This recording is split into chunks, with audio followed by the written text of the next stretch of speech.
Sí, doctor. Ya, doctor. Sale, empezamos porque de todos modos cada vez somos menos, así que pues vamos a darle. Vamos a ver órbita. La órbita es una estructura ósea que está en el tercio superior de la cara. Es una estructura bilateral y simétrica, ¿sí? Entonces está separada por lo que es el puente de la nariz. Y bueno, hay una derecha, una izquierda. Esta órbita tiene una forma de pirámide cuadrangular, o sea que tiene un vértice, una base y 4 paredes.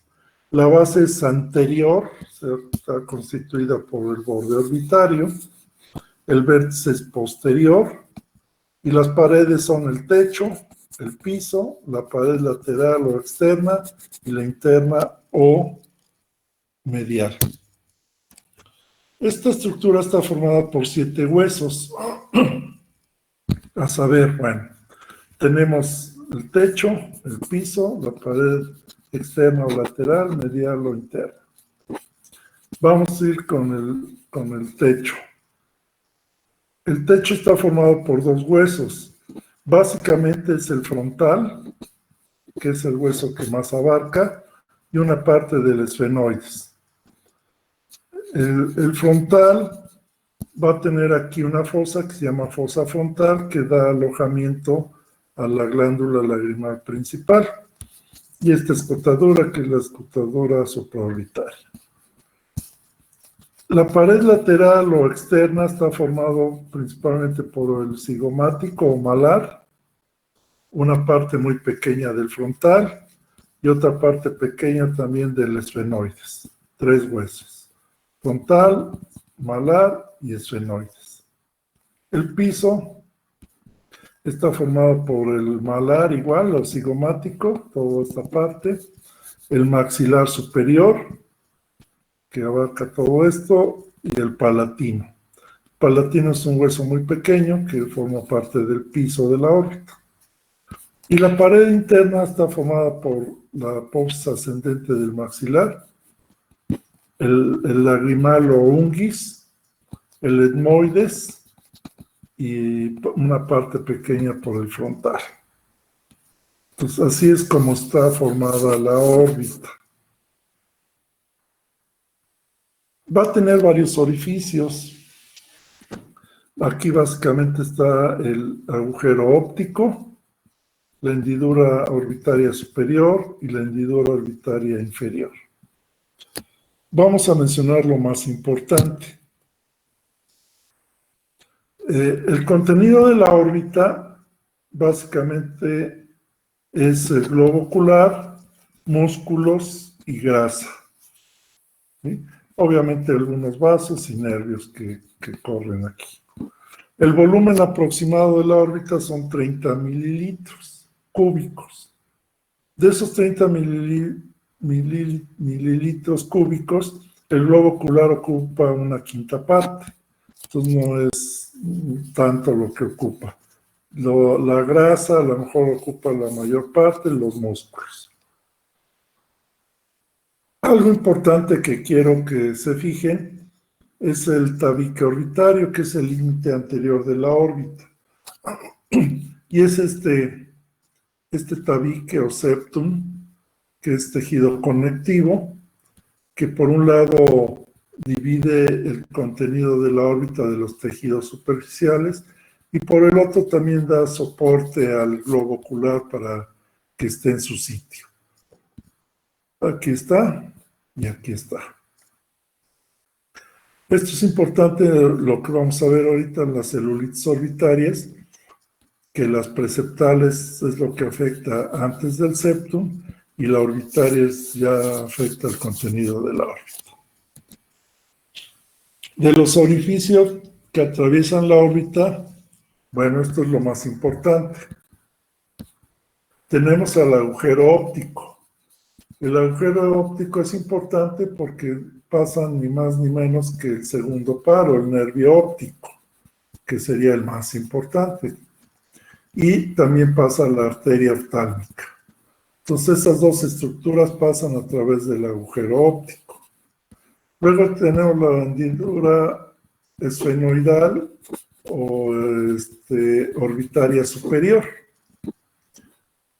Tiene esos dos nombres. Por la hendidura esfenoidal es muy importante porque pasan todos estos elementos, principalmente nerviosos. Esta hendidura esfenoidal, o más bien los elementos que la atraviesan, se dividen en dos. Si ustedes ven, este es un cartílago, lo azul, es un cartílago que se llama anillo de zinc. El anillo de zinc es una estructura tendinosa, no es cartílago, perdón, es un tendón, no es cartílago. Es una estructura tendinosa que su importancia mayor radica en que da origen a los músculos extraoculares. Aquí da el origen al elevador del párpado superior, al recto superior, al oblicuo superior, al recto medial, al recto lateral, al recto inferior. Entonces todos los músculos nacen en el anillo de zinc.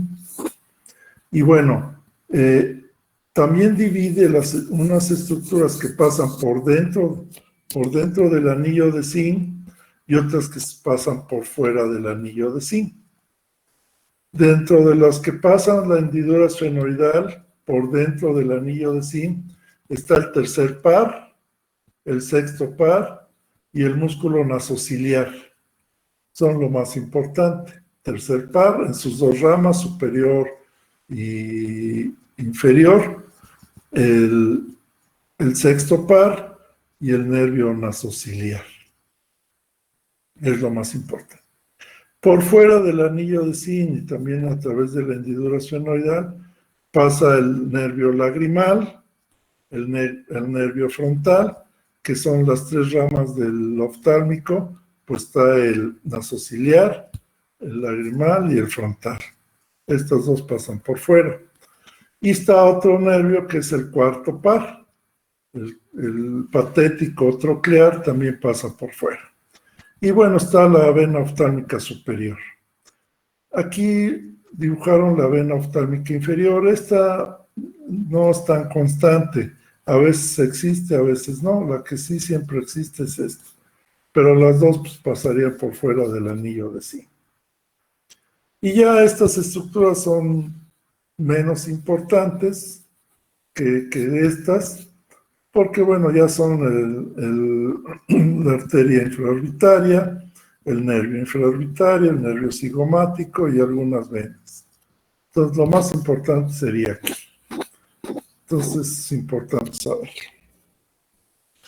¿Cómo sabemos qué datos clínicos nos van a hablar de que hay un problema en la órbita? Nosotros, en forma genérica, le llamamos síndromes orbitarios. Los síndromes orbitarios ya pueden ser ocupativos, inflamatorios o de cualquier otra índole, van a dar ciertos síntomas. Uno de los síntomas pues, es el dolor, ya sea a nivel de la órbita o periorbitario. Ese es uno de los primeros datos que se puede presentar. Luego puede haber aumento o disminución del volumen, sobre todo a nivel del contenido. Vamos a hablar que un aumento en el volumen del contenido orbitario se llama exoftalmos, que básicamente es la protrusión del ojo fuera de la órbita.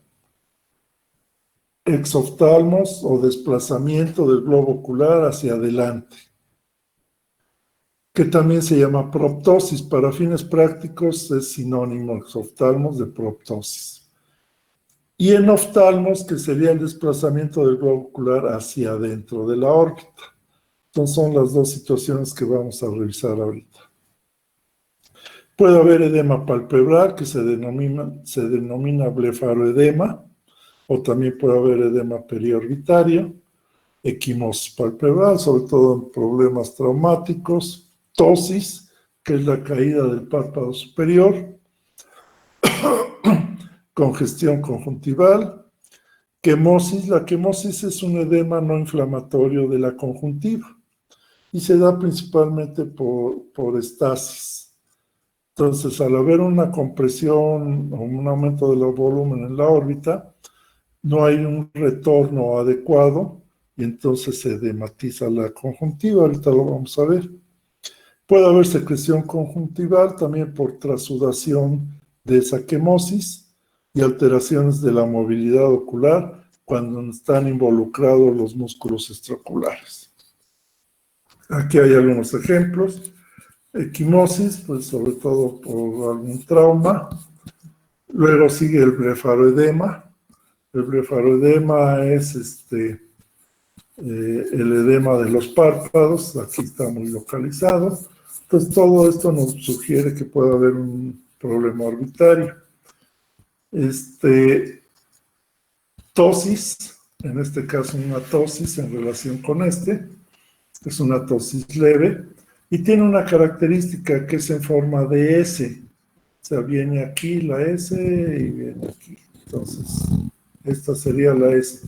Una S acostada. En algunos libros viene como S tumbada. Bueno, es una S acostada. Estas tosis en forma de S nos sugieren mucho problemas de la glándula lagrimal. La glándula, acuérdense que está aquí. Entonces, al haber aumento, hacen este tipo de tosis. Hay congestión conjuntival por el mismo proceso inflamatorio. Esta es la quemosis, ¿sí? Se edematiza la conjuntiva y los pacientes dicen que tienen como una bolsita. Entonces, esto puede ser un dato de un síndrome orbitario. Y finalmente, el desplazamiento del globo ocular o la alteración de la movilidad ocular por afección de los músculos extraoculares. Obviamente la órbita no es valorable en forma clínica en su totalidad. Podemos valorar los bordes orbitarios, pero hasta ahí. Entonces nos tenemos que valer de algunos estudios paraclínicos. Y bueno, vamos a empezar con la radiografía simple, que es lo más a mano que tenemos. Sino la tomografía axial computarizada, pues es más indicada en estos casos. También la resonancia magnética, la ultrasonografía y la exoftalmometría. ¿Qué pedimos cuando tenemos un síndrome orbitario? ¿Qué estudio pedimos? Pedimos básicamente lo que son senos paranasales. El estudio de senos paranasales incluye una radiografía P de cráneo, anteroposterior, una lateral, una toma de Cadwell, o una radiografía de Cadwell y una de Waters. En teoría eso tendría que estar incluido en una solicitud de senos paranasales. Cada una nos va a aportar algunos datos. En esta pues, podemos ver el borde orbitario, el septum, algo de los senos paranasales, maxilares, y ya. La lateral igual nos permite ver algunas estructuras orbitarias, las paredes, la pared superior, o el techo, el piso, los senos frontales, perdón. La Cadwell nos da una imagen un poco más clara de la órbita, los senos frontales, obviamente el septum, algo de senos paranasales, y finalmente la Waters, pues más clara los senos frontales, los senos maxilares, y el piso de la órbita nos puede dar un poquito más idea. La tomografía de la órbita nos da datos ya más precisos. Ya sabemos que hay cortes coronales, sagitales y axiales. Entonces nos permite ver el globo ocular, las estructuras óseas, incluso los músculos extraoculares, que son estas bandas. En el corte sagital, pues nos permite ver el nervio óptico, los músculos también, y parte de lo que es el techo y el piso. Y finalmente el corte axial, pues nos permite igual valorar los nervios ópticos, los músculos extraoculares, el septum y algunas otras estructuras ya dentro del cráneo. La resonancia magnética en la T1, T2, lo mismo, nos da la tomografía, perdón, la pedimos más en pacientes postraumáticos o traumatizados, y en algunas tumoraciones es muy útil. La resonancia magnética, pues en tumoraciones y algunos trastornos inflamatorios, vemos los músculos extraoculares, el nervio óptico, obviamente el globo ocular, este es el cristalino y la cámara vítrea. Y en el corte coronal, pues lo mismo, los músculos extraoculares y algunas otras estructuras intraorbitarias. Luego está el ultrasonido ocular. Es muy útil, es un estudio no invasivo y tenemos dos modos que básicamente estudiamos. El modo A, que es una gráfica de espigas, ¿sí?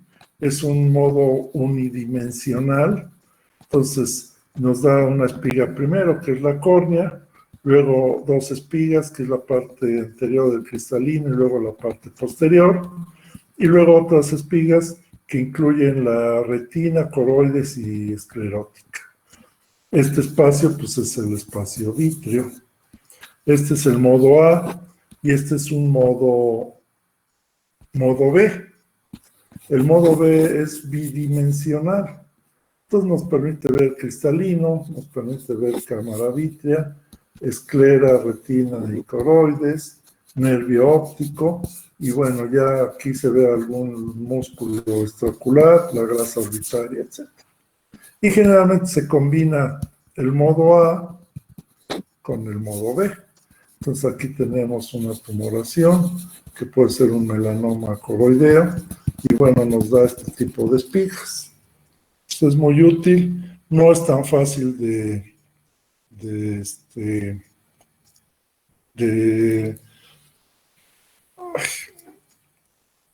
reportar. No hay que tener experiencia para poder encontrar algo aquí, pero nos va a ser útil. Luego sigue la exoftalmometría. La exoftalmometría es la medición del ojo en relación a la órbita. O sea, qué tanto está hacia adentro o hacia afuera el ojo en relación a la órbita. Nos sirve para valorar exoftalmos y enoftalmos. La medición normal en adultos es de 10 a 20 milímetros. Entonces debe de medir entre 10 y 20 milímetros. ¿Y qué es lo que mide? Bueno, mide la base de la órbita, en este caso aquí el borde orbitario externo, hacia el vértice de la córnea. Esta es la medida que nos da la exoftalmometría. Entonces, normal de 10 a 20, debemos de pensar en exoftalmos más de 20, en enoftalmos menos de 10, y en algún problema orbitario si hay una diferencia mayor de 2 milímetros. Ejemplo, si mide en un lado 16 y en el otro 19, tenemos que descartar alguna patología orbitaria. Este se llama exoftalmómetro de Hertel, con H, Hertel, y bueno, es útil para hacer esta medición y es muy preciso. No todos lados hay el exoftalmómetro de Hertel, entonces, ¿qué podemos hacer con una regla?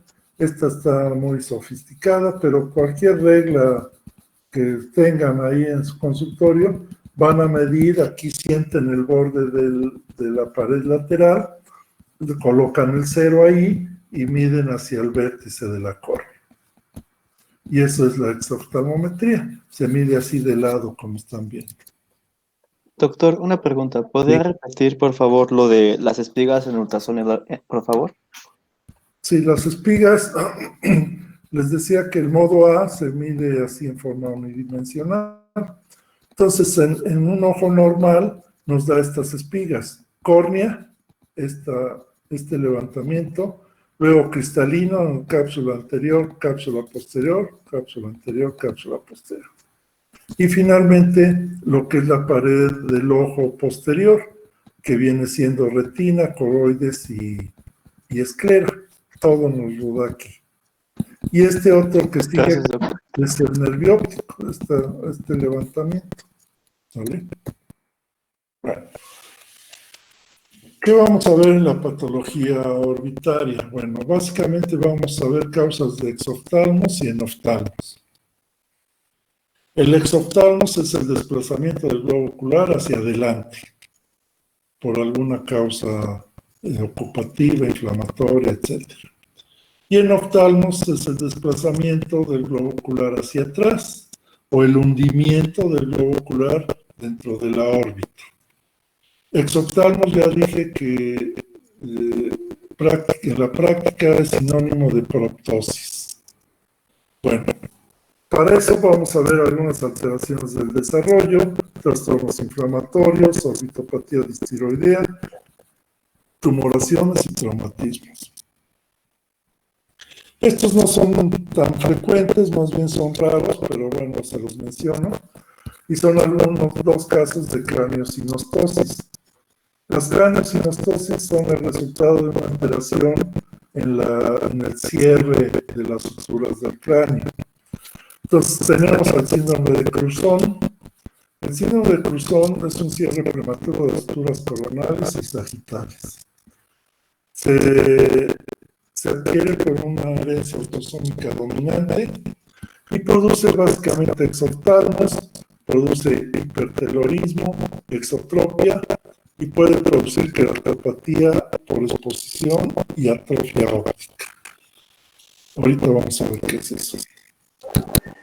Estos son ejemplos de síndrome de Cruzón. Entonces, si ven, hay exoftalmos, los ojos están ligeramente aquí, se nota más el exoftalmo. Hay una separación de las órbitas que es el hipertelorismo.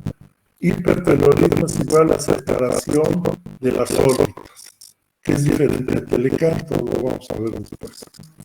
Ahí puede haber otras alteraciones, macroglossia, prognatismo, y bueno, la queratopatía por exposición es cuando la córnea se queda expuesta. Entonces esta niña probablemente aunque duerma, se queda medio el ojo y se empieza a resecar esta córnea. Y se puede ulcerar, infectar y se puede perder el ojo. Esa es la queratopatía por exposición. También por lo mismo raro de exoftalmos hay alteraciones de la movilidad. Otra craniosinostosis es el síndrome de Apert. El síndrome de Apert es una acrocefalosindactilia. Acrocefalosindactilia. Esa acrocefalosindactilia no es muy frecuente. Se pueden reflejar todas las suturas del hueso del cráneo, tiene una herencia autosómica dominante y va a producir igual proptosis, hipertelorismo, exotropia, exotropia de las lesiones afuera del ojo, la queratopatía y atrofia que ya mencioné, y tiene más complicaciones sistémicas que el Cruzón. Entonces, este es un niño con sindactilia, también tiene el prognatismo, también hay un hipertelorismo, el exoftalmos, una implantación baja de las pabellones celulares, y puede tener unas alteraciones a los aparatos y sistemas, incluso el retraso mental y algunas otras cosas. Entonces, no hay mucho que se pueda hacer con estos niños, se va a la genética y ya se hace un estudio para ver qué pasó ahí. Vamos a hablar de exoftalmos debido a la orbitopatía distiroidea. La orbitopatía distiroidea es un nombre correcto y habitual de lo que antes era el exoftalmos endógeno, o exoftalmos tiroideo, o tiroideo, en fin.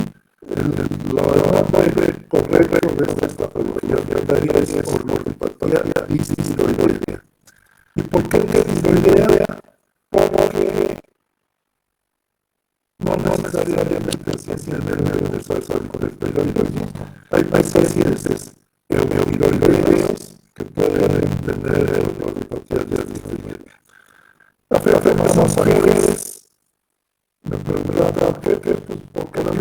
de las mascadas de terrorismo, exactamente la causa, pero bueno, la frecuencia es mucho mayor. Es una enfermedad inmune, se asocia al terrorismo, puede ser un tóxico, puede ser tiroiditis de Hashimoto, puede ser un hipertiroidismo simple, en fin. Y se va a caracterizar por la inflamación de los músculos celulares e inflación celular en la mayoría de la órbita. Entonces, ¿qué es lo que pasa? Pues que hay una inflación de células inflamatorias, macrófagos, neutrófilos, también se aplica el edema, se las estructuras celulares, y también hay un aumento de glucosaminogranos. Entonces, toda esa inflamación que afecta principalmente a los músculos y al demás contenido de la órbita es lo que produce esos daños. Se puede manejar por dos estadios, congestivo y quiescente. El congestivo va a estar principalmente al inicio de la enfermedad y cursa con una inflamación importante, dolor, síntomas muy sintomáticos. Y el quiescente ya es después, ya que se desarrolla más, y bueno, ya no más hay cambios en la movilidad de los párpados, de los extremos, sin haber tanta inflamación. Hay afectación de partes blandas de la órbita, hay proptosis o exoptalmos, y hay neuropatía restrictiva. Les decía yo que los músculos en especial se ven afectados, entonces se afecta su accionar y produce problemas de movilidad. Aquí unos ejemplos. Exoptalmos casi siempre es asimétrico. Entonces dije que es la causa de exoptalmos bilateral más frecuente, pero casi siempre es asimétrico. Un lado se afecta más que el otro. Entonces aquí hay hiperemia, no tan marcada. Aquí hay una etapa congestiva más marcada, con edema, con equimosis, con hiperemia. Seguramente hay molestias, hay dolor. Aquí lo que les quiero mostrar es que la eritropoyetina esteroidea cursa con muchos signos clínicos. Se han descrito 10, 12 signos clínicos o hasta más. Uno de los que les voy a mencionar básicamente es la retracción palpebral. La retracción palpebral es uno de los más constantes, sobre todo al inicio de la enfermedad. ¿En qué consiste? Bueno, que los párpados están retraídos. Estas son una posición más o menos normal de los párpados. El párpado superior debe de cubrir 2 milímetros aproximadamente de la córnea. Entonces esta es la posición que debe tener. Y el párpado inferior llega más o menos al limbo. El limbo es la unión de la córnea con la esclera. Hasta aquí hay un poquito de retracción, pero bueno, vamos a decir que llega aquí y está normal. Y en cambio en la retracción lo que pasa es que hay esclera visible entre la córnea y el borde del párpado. Entonces se ve lo blanco aquí y se ve lo blanco aquí. Aquí se ve más claro. Y entonces se suma el exoptalmos con la retracción y eso hace que los ojos se vean mucho más salidos. Y bueno, también puede haber alteraciones de la movilidad. Eso también lo vamos a ver. Aquí está. Entonces, por ejemplo, este ojo está desplazado hacia abajo. Si yo le pido que vea hacia arriba, probablemente no pueda elevar el ojo hacia acá. Los rectos son los que más afectados se ven. Generalmente el recto inferior es el primero que se afecta, luego el recto interno, luego el recto superior y por último el externo. Entonces, si se afecta el recto interno, obviamente va a haber restricción para elevar el ojo. El inferior, perdón. Si se afecta el recto interno, va a haber restricción para que se vaya hacia acá el ojo. Esta es una tomografía donde se ve el engrosamiento de los músculos. Entonces, este es el nervio óptico y estos son los rectos internos. Normalmente se debe de ver una banda así delgadita como este, que es el recto lateral o externo. Así se debería de ver aquí. Sin embargo, vean el grosor tan importante que hay. Hacen una cosa como un uso, así hace. Y esto es uno de los datos de la orbitopatía distiroidea. Entonces, entre la retracción palpebral, el aumento del grosor de los músculos, pues ya nos da una idea de cuál es el diagnóstico. Antes del tratamiento, bueno, el diagnóstico, ¿quién lo hace? Generalmente se hace por dos vías. Una es que el endocrinólogo ya tiene un diagnóstico de hipertiroidismo y ve algunos problemas oculares y nos lo manda. Entonces ya viene diagnosticado, ya nomás nosotros revisamos ojos y vemos qué hay que hacer. Y la otra es que llegue con nosotros por algunas molestias oculares o aún sin ellas y encontremos algunos datos de estos como la retracción palpebral o alteraciones en la movilidad o una exoftalmometría alta. Entonces podemos pedirle su perfil tiroideo, les pedimos tomografía y ahí vamos a ver el engrosamiento de los músculos y entonces una vez hecho esto se mandan a endocrino para el control de su tiroides. El tratamiento también depende de la etapa en que lleguen. Podemos en etapas congestivas pues, usar antiinflamatorios y lubricantes. Lo que más usamos son esteroides. Los esteroides pueden ser sistémicos intravenosos como la metilprednisolona o sistémicos orales como la prednisona a dosis de reducción. Entonces, dependiendo de lo que podamos usar y el paciente, vamos a usar también AINES disminuyen el dolor y el proceso inflamatorio. Y las lágrimas artificiales o gel artificial de lágrima para evitar que la córnea se vaya a resecar y dé problemas.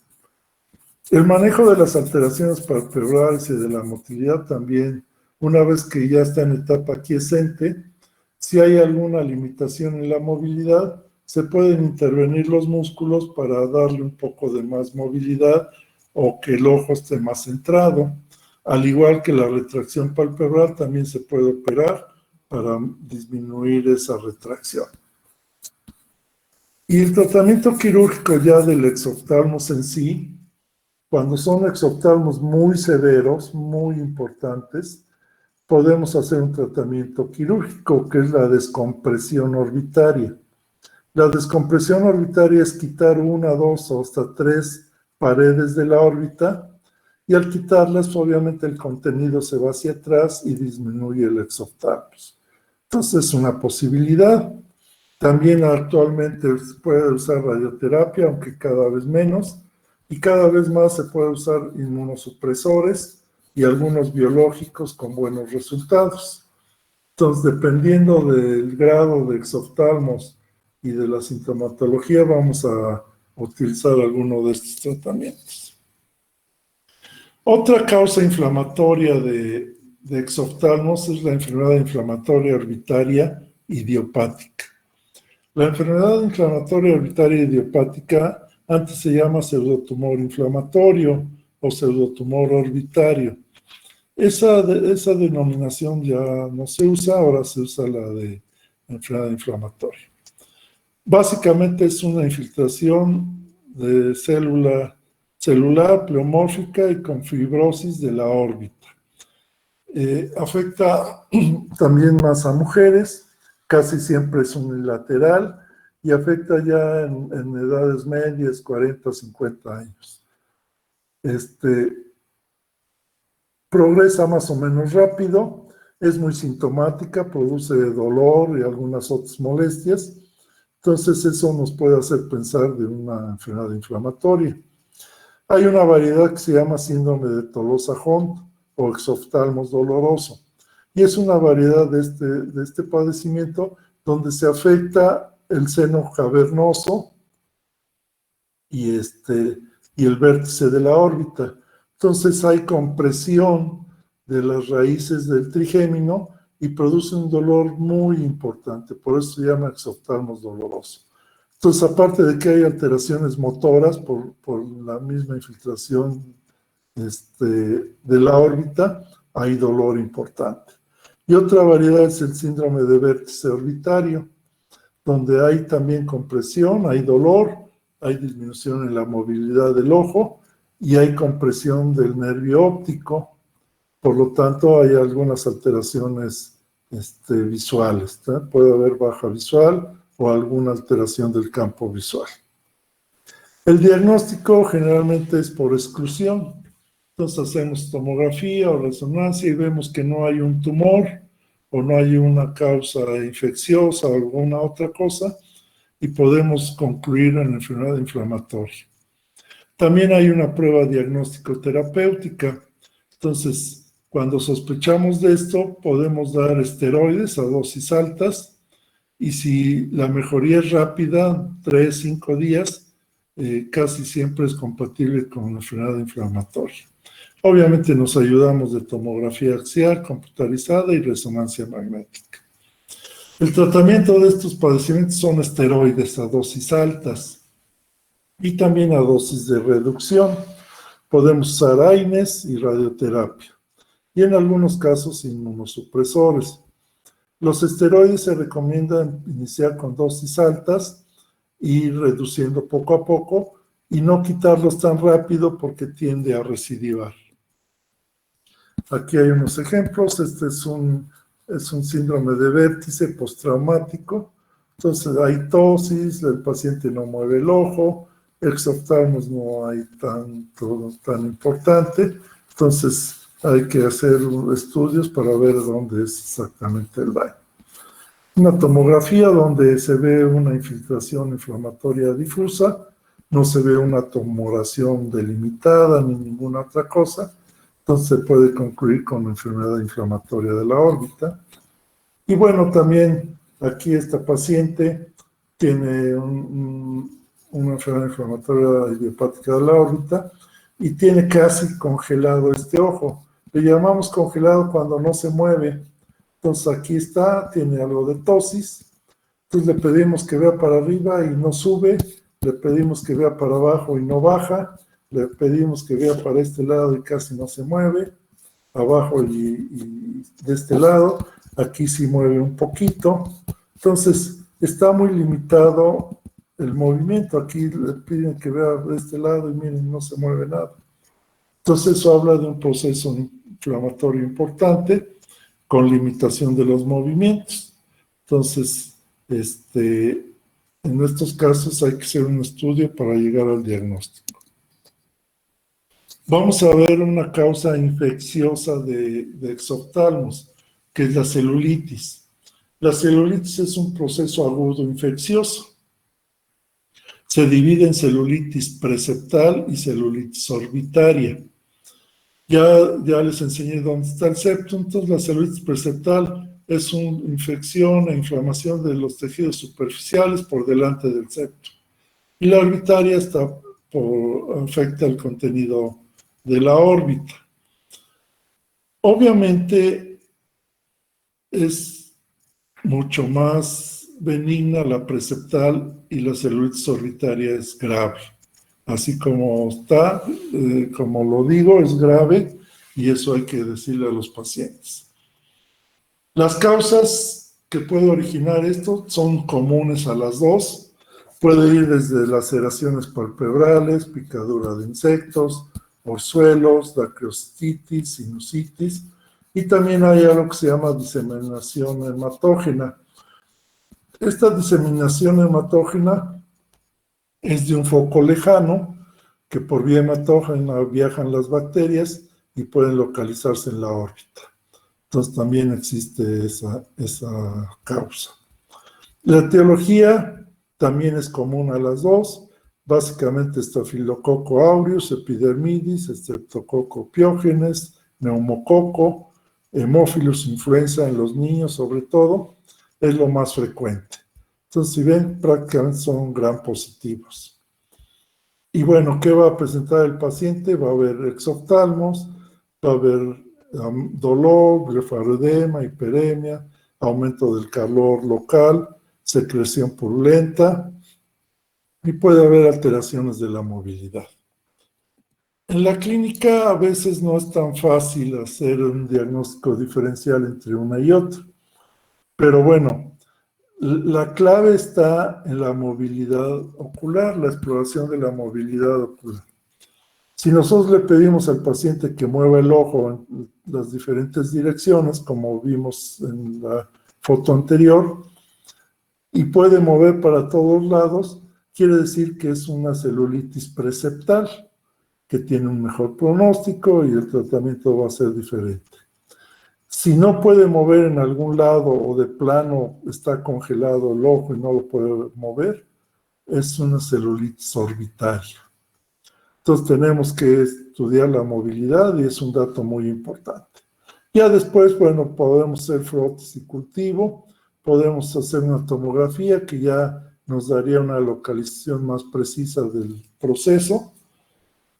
Y lo importante, la celulitis preceptal se maneja en forma ambulatoria. Entonces, decidimos en ese momento recitarla cada 2, 3, 4 días, ir viendo cómo evoluciona, sin tanto problema de que se vaya a complicar.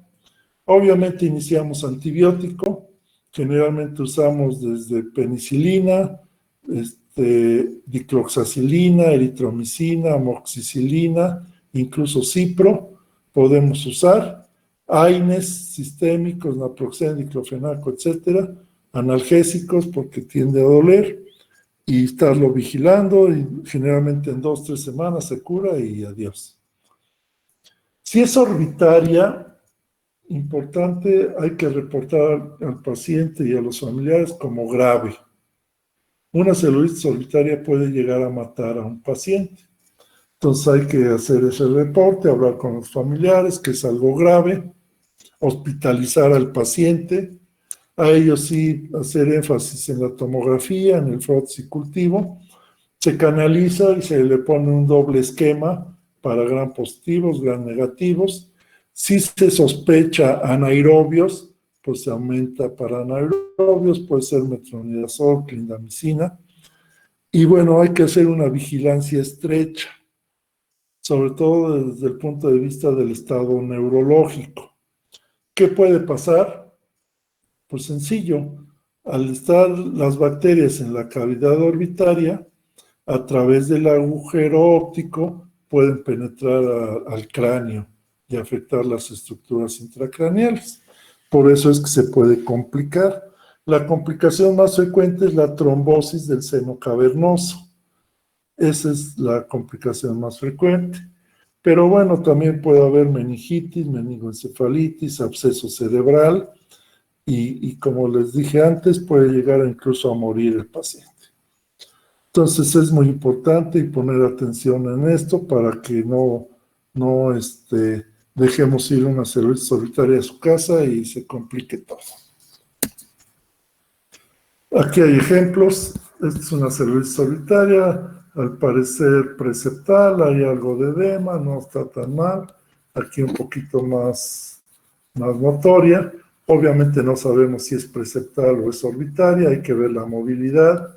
Aquí lo que se hace referencia es a la proptosis que presenta, la quemosis. Entonces, igual hay que investigar una tomografía y la movilidad. La celulitis puede ser secundaria a una dermatitis, a impétigo, y que también infecta el párpado. Aquí en este caso fue una herida que se suturó y sin embargo se infectó y ya hizo una celulitis. Entonces esto no es tan raro, es más o menos frecuente. Entonces hay que saberlo tratar a tiempo y evitar complicaciones. Vamos a hablar de tumores benignos.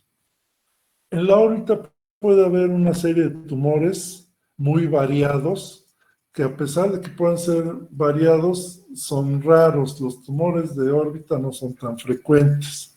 Vamos a ver algunos que pudieran ser los más frecuentes. Está el hemangioma capilar y cavernoso. El hemangioma capilar es el que se presenta generalmente al nacimiento, en los primeros meses. Casi siempre es una mancha rojiza como esta está muy grande, pero a veces puede ser incluso muy pequeño. Afecta obviamente a la piel, epidermis, dermis, y el mayor problema que ocasiona es de tipo estético. En este caso, pues sí está ocasionando una ptosis, entonces habrá que tratarlo de una forma diferente.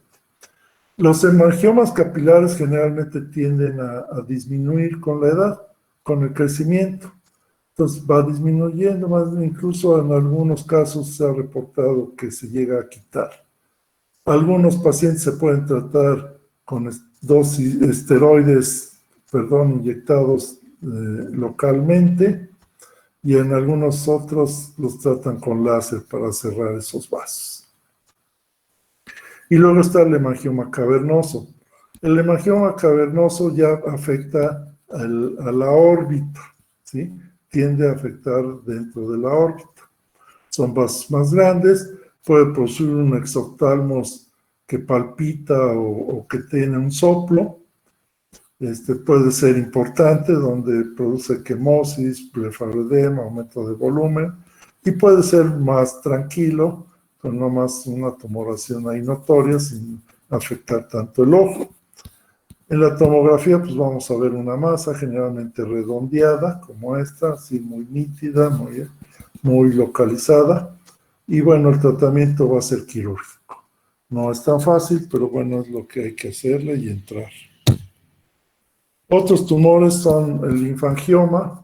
El linfangioma, afortunadamente, es raro, pero sí es muy difícil de tratar. Y son anormalidades venosas y linfáticas que producen unos quistes que se llenan de sangre y que están ahí, y esa sangre se va haciendo vieja y se les llaman quistes de chocolate porque es una sangre así como chocolatada, ya café. ¿Qué se puede hacer? Bueno, a veces se infiltran o con una jeringa se aspiran y se puede sacar el contenido de los quistes. El problema es que tienden a llenarse de nuevo, ¿no? Entonces, aún operándolos pueden salir otros, entonces sí es un problema que va a afectar gran parte de la vida del paciente. El meningioma, también poco frecuente, en este caso uno muy importante. Acuérdense que la órbita es una estructura ósea y entonces puede haber un defecto entre la unión de los huesos y protruir una meninge y hacerse una tumoración. Hay meningocele y hay meningioma. El meningocele, pues obviamente nomás la producción de las meninges, y el meningioma, pues ya es una tumoración que tiene esa base, ¿no? La meninge. El diagnóstico, pues es con tomografía, con la exploración, y el tratamiento, pues obviamente es quirúrgico. Tendrá que entrar un orbitólogo y un neurocirujano para tratar de reducir esta situación. Luego está el glioma del nervio óptico, que también no es frecuente, es unilateral, generalmente afecta a niños, y bueno, es un tumor, una tumoración que afecta al nervio óptico. Aquí se ve muy claramente. Es un tumor benigno, sin embargo, tiene una evolución maligna, crece rápido, y como está a nivel del nervio, lo afecta, lo comprime, y puede producir edema y alteraciones de la visión, incluso llegar a la ceguera. Entonces, igual el tratamiento es quirúrgico y hay que tratar de resecar esto. Otras lesiones son los quistes. El más frecuente es el quiste dermoide, que sería este. También se llama quiste de cola de la ceja. Y los quistes dermoide y epidermoide, que es similar, son remanentes embrionarios. Estos quistes generalmente están llenos de un líquido lipídico, se abren y sale como grasa. Y bueno, a veces es fácil quitarlos, a veces es complicado porque pueden penetrar la órbita en forma importante o afectar el globo ocular o el recto externo. Casi siempre se originan en la pared externa. Si es pequeño y no da problema, tendemos a vigilarlos nada más y observarlos. Y si ya es muy grande, pues igual hay que entrarle, pero con todas las reservas de que pueda complicarse. Los neurofibromas se llaman neurofibromas plexiformes, se presentan en pacientes con neurofibromatosis o enfermedad de von Rickenhausen. Estos pacientes pueden hacer estos neurofibromas plexiformes en cualquier lado, pero tienden a afectar la órbita y los párpados. Entonces se describe que se siente como una bolsa llena ahí de gusanos, y bueno, lo que hay que hacer es resecar, pero debido a la etiología y a la base de la enfermedad, tienden a volverse a hacer. No es tan fácil quitar esto. Y el mucosele, sobre todo frontoetmoidal, puede ser más o menos frecuente. Hay que pensar en él cuando hay una tumoración, a este nivel, que empuje el ojo hacia afuera y abajo, ¿sí? Tiende a empujarlo hacia afuera y abajo. Entonces siempre hay que pensar que sea un mucosele. Esto pues obviamente hay que entrarle con el otorrino y el orbitólogo, tratar de resecarlo, tratar de quitarlo completo porque tiende a volverse a llenar. Entonces este es el mucosele frontoetmoidal o frontal.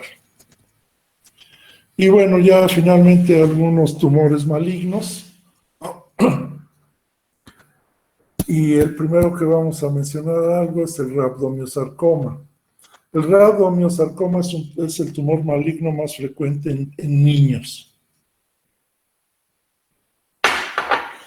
Este tumor se presenta generalmente por ahí de los 5 o 7 años, en promedio, puede ser antes o después.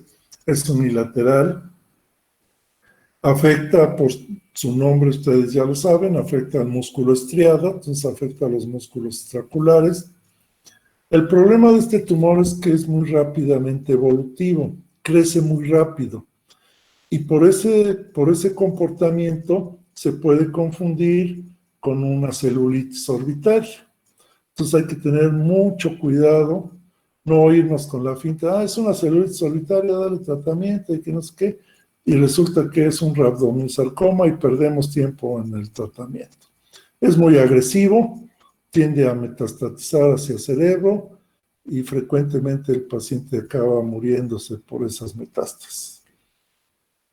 Los linfomas tienden también a infiltrar la órbita, igual como algunos procesos de leucemia pueden infiltrar la órbita. Casi siempre ya es un paciente diagnosticado con algún tipo de linfoma que empiezan a hacer proptosis, entonces hay que descartar que haya una invasión a la órbita del mismo problema.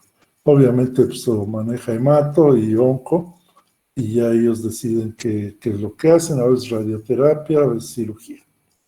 El carcinoma epidermoide de órbita es poco frecuente, es muy agresivo, casi siempre proviene de un carcinoma epidermoide de conjuntiva, que se infiltra hacia la órbita. No es frecuente, pero se los menciono para tenerlo en cuenta. Y por último, las metástasis a órbita. Esto es más o menos frecuente ya en la edad adulta, en adultos mayores.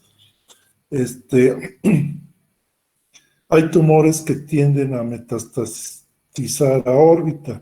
Lo que más metastatiza a órbita es mama y pulmón, hígado. Pero en general cualquier cáncer puede hacer metástasis a órbita. El último que yo vi, que me tocó ver o me ha tocado ver, es un CA de próstata que hizo metástasis a órbita. Entonces hay que estar pendientes también de eso.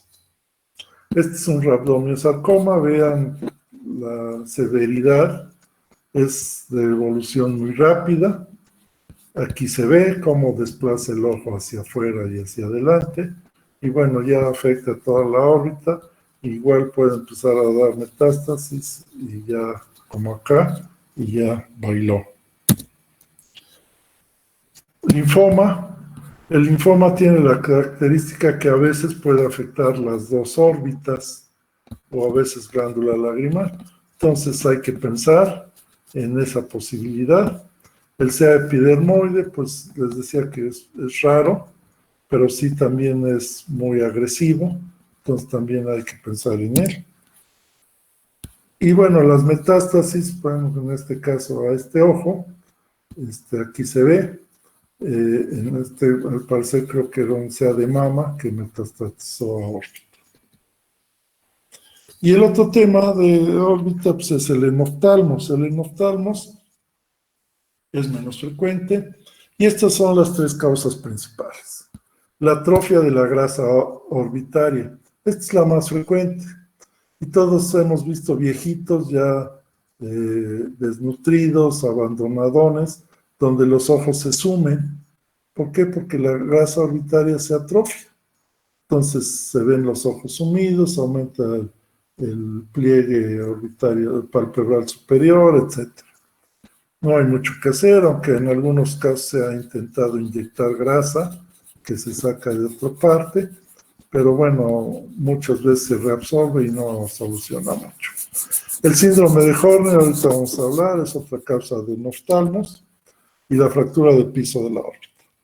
Entonces es atrofia de la grasa orbitaria. Lo que se hace es que se hace más profundo el surco palpebral superior. Entonces se ve el ojo más unido, aquí no se ve tanto y aquí sí se ve más. Entonces hay que tomarlo en cuenta. El síndrome de Horner. El síndrome de Horner, ustedes ya lo conocen muchos, es una afección simpática y se puede afectar la neurona, ya vimos la vía simpática, y que viene desde el hipotálamo hasta la parte cervical. Y bueno, puede haber lesiones centrales, puede haber preganglionares y posganglionares. Y todas estas causas son causas de síndrome de Horner. A lo mejor las más frecuentes son el tumor de vértice del pulmón, los aneurismas y algunas lesiones cervicales. Quizás son de las más frecuentes. ¿Qué va a pasar en el síndrome de Horner? Primero, va a haber tosis. ¿Por qué hay tosis? Si el elevador párpado superior lo irriga, lo inerva el tercer par, y el tercer par no tiene nada que ver con el simpático. Hay tosis porque hay aquí un músculo que se llama músculo de Müller. El músculo de Müller tiene inervación simpática. Entonces, al suspenderse esa inervación, no le ayuda al elevador y se produce una tosis, que puede ser de leve a moderada. ¿Qué otra cosa hay? Miosis. Si ven, a comparación de esta, hay miosis. ¿Por qué? Porque está paralizado el dilatador de la pupila que tiene inervación simpática. Y eso hace que el esfínter jale y produce miosis. En oftalmos el ojo se ve un poco metido y va a haber anhidrosis de la hemicara afectada. Entonces no suda de este lado. Entonces eso es básicamente el síndrome de Horner. Tosis, miosis, en oftalmos y anhidrosis. Y puede ser por estas causas. El tratamiento, pues obviamente es de las causas y ver qué está pasando y manejarlo. La fractura de piso de la órbita es una fractura más o menos frecuente. Se ocasiona por el traumatismo de la órbita con un objeto en promedio de este tamaño, que es una pelota de béisbol. Pues una pelota de tenis, de frontón, una patada, un puñetazo, un botellazo, etcétera. Y tiene una forma muy peculiar de producirse. Impacta el objeto y hay un aumento brusco de la presión intraorbitaria. Y ese aumento brusco de la presión intraorbitaria explota o estalla el piso. Por eso se llama fractura por estallamiento o blowout. ¿Por qué se estalla el piso? Se preguntarán, ¿por qué no el techo o la pared interna? La pared interna es la más débil, sin embargo lo que se estalla es el piso. Se estalla porque aquí hay este espacio, y al haber este espacio le quita resistencia. Entonces ahí se estalla. ¿Qué va a producir la fractura del piso? Obviamente en oftalmos se ve el ojo sumido, Hipotropia, el ojo se ve desplazado hacia abajo, está más alto el otro que este. Entonces, en oftalmos, hipotropia, si le pedimos al paciente que vea hacia arriba, no va a poder. ¿Por qué? Porque pasa esto generalmente. Se atrapa al músculo recto inferior y al pedir al paciente que vea hacia arriba, este no lo deja, este atrapamiento no lo deja. Y diplopia. Cuando los dos ojos no están al mismo nivel y no se mueven parejos, el paciente se va a quejar de que ve doble. Entonces, una fractura de piso completa, por decirlo así, porque hay fracturas pequeñas que no hay que hacer nada, va a presentar en oftalmos disminución de la visión hacia arriba, diplopia e hipotropia. Esas 4 cosas. Aquí es una tomografía donde se ve la fractura de la pared. Generalmente hay sangre en el seno maxilar. Hay que tratarlo, se libera esto y generalmente se mete una malla para levantar el ojo y llevarlo a su lugar. Y la fractura de pared interna, pues es de la pared interna donde están las celdillas etmoidales y la lámina papirácea del etmoides. Es más o menos frecuente en riñas, golpes, accidentes automovilísticos. Y la característica que tiene es que hay paso de aire al espacio subcutáneo. Y entonces hay enfisema subcutáneo. Aquí se ve el aire. Entonces, si ustedes le aprietan aquí, crepita, ¿sí? Entonces, ese es un dato de edema subcutáneo. Y aumenta este aire subcutáneo con las maniobras de Valsalva. Entonces, se suena al paciente o hace fuerza y hay mayor paso de aire y mayor crepitación. Eso pues hay que entrar el otorrino con el oculoplástico y pues corrigen esto y ya no hay ningún problema. Entonces esto es lo más frecuente de órbita. Vamos a... Anoten sus preguntas para que al final veamos, terminemos esto. Vamos a ver aparato lagrimal. No está más. Es este.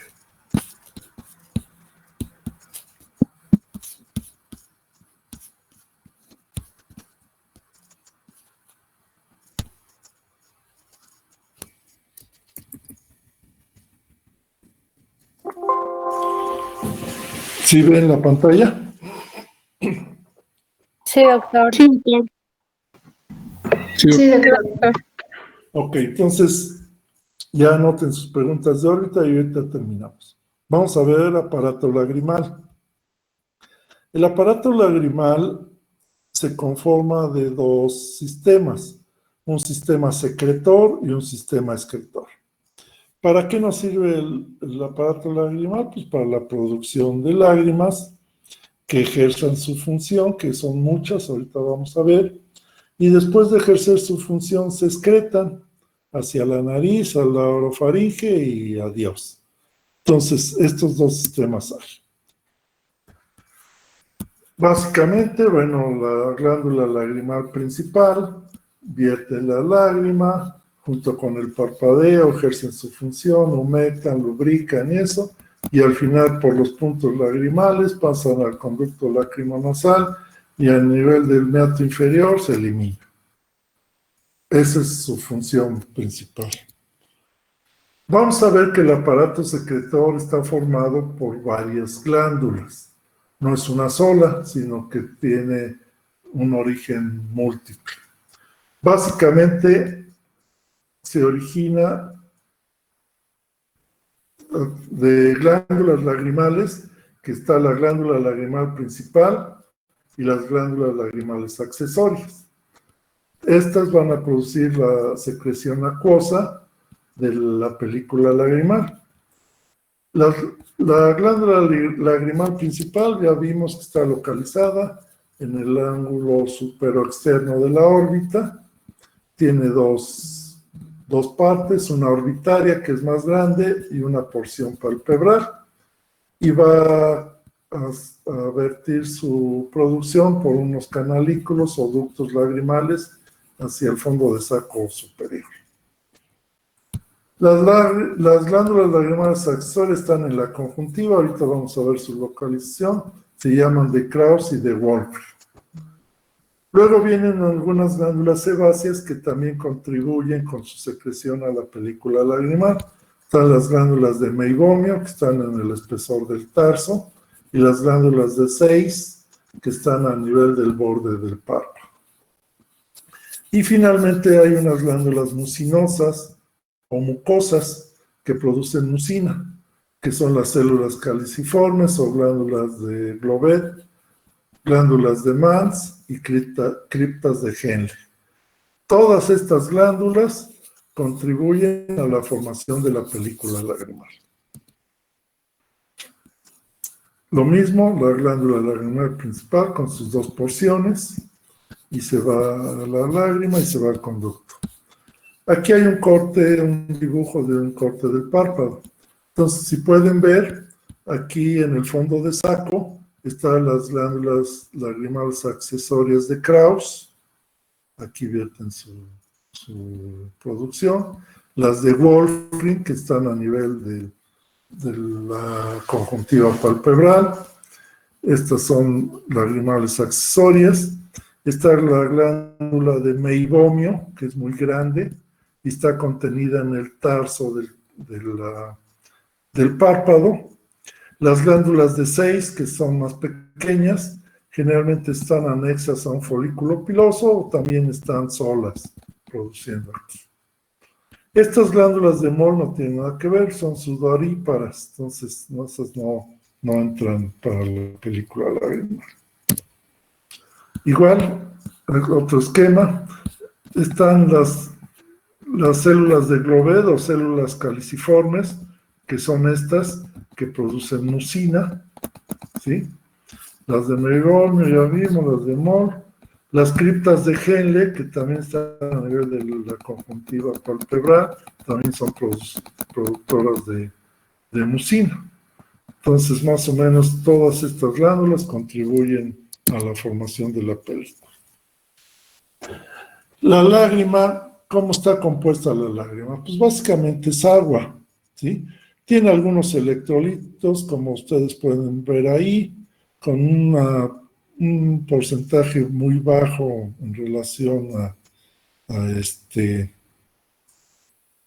al suero, algunos y otros más concentrados, como el sodio y el cloro, y tiene algunos sólidos como proteínas, básicamente albúmina y globulina. Entonces, más o menos es la composición. ¿Cómo está formada la película lagrimal? La película lagrimal es una delgada capa de lágrima que cubre a la parte anterior del globo ocular o superficie ocular y la parte posterior de los párpados. Entonces, todo eso está cubierto por la película lagrimal. Tiene tres capas: una capa externa o lipídica, una capa acuosa o media y una capa interna o mucinosa. Entonces, así es como está conformada la película. Ya vimos que la capa externa, al ser lipídica, pues está formada por las glándulas de meibomio y de Sayce. La capa acuosa pues está formada por la glándula lagrimal principal y las accesorias de Krauss y de Wolfram, y la interna por las tres células caliciformes, glándula de Mans y criptas de Henle.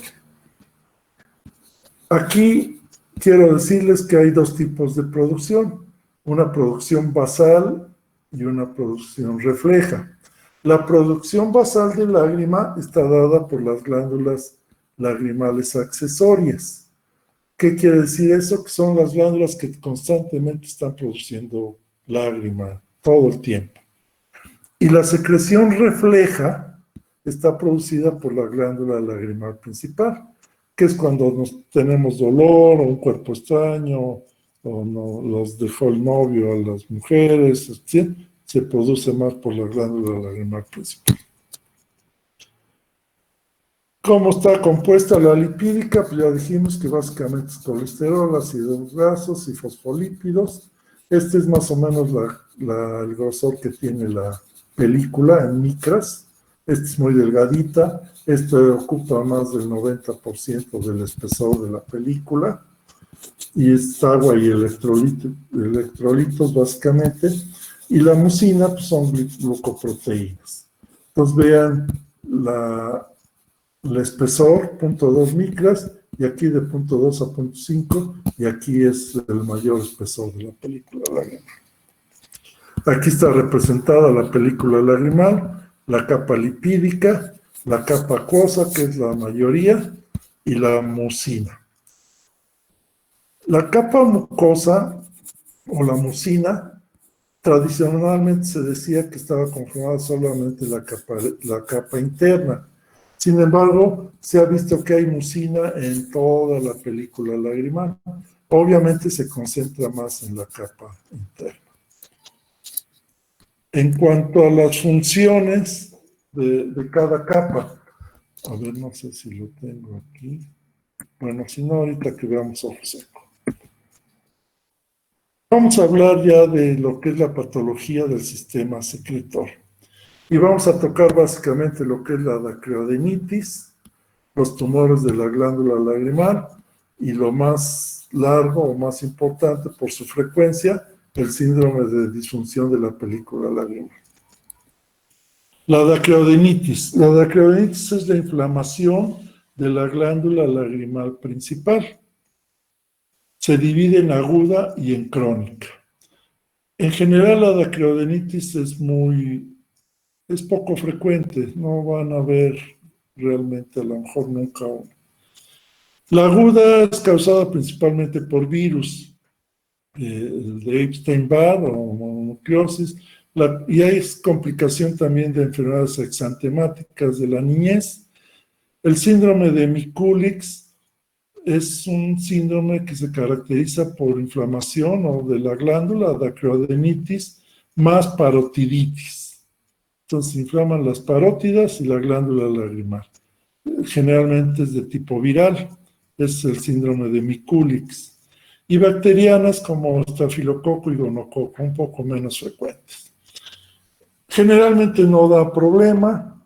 El tratamiento, pues, si es bacteriana, con antibióticos. Si es viral, generalmente antiinflamatorios, compresas frías, y tienden a ceder y no dan mayor problema.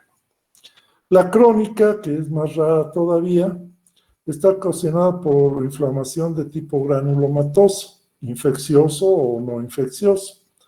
De las causas infecciosas más comunes de dacreodenitis crónica está la sífilis, la tuberculosis, y hay causas de tipo no infeccioso, como la poliangeitis de Wegener y la sarcoidosis.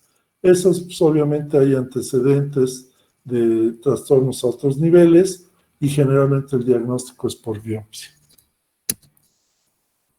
Aquí vemos un crecimiento de la glándula lagrimal. Normalmente la glándula lagrimal no se debe de palpar.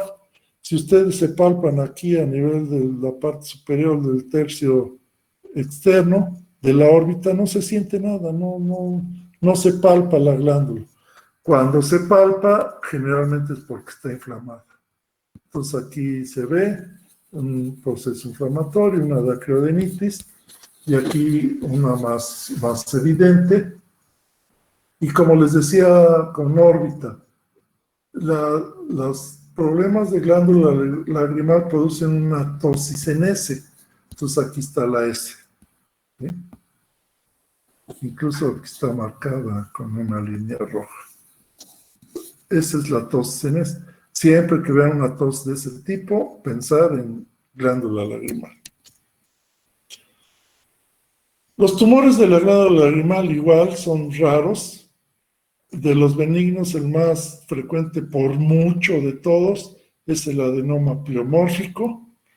Entonces, lo primero que podemos pensar al encontrar una tumoración en la glándula es un adenoma pleomórfico. Es benigno, generalmente una resección, una biopsia excisional, termina con el problema. Para el diagnóstico, obviamente, nos es muy útil una tomografía.